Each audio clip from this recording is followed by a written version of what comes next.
Hi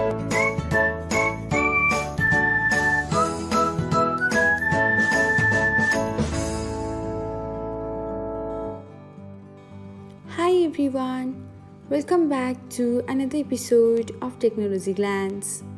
In this video, I'm going to guide you through how you can comment on a thread on Threads app. So, let's get started. Watch till the end and don't forget to subscribe to Technologyglance by hitting the subscribe button and press the bell icon so that you'll never miss another update.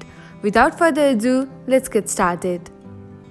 First of all, open the Threads app on your device. Now, tap on the little comment icon beside the heart icon and then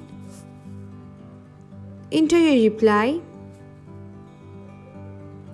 After that, select the post icon and that's it. This is how you can comment on a thread on Thread app.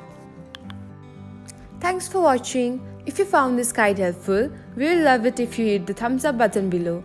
We upload great new tech tutorials like this one every day. So, don't forget to subscribe to our channel and hit the bell icon to get an update as soon as we post a video.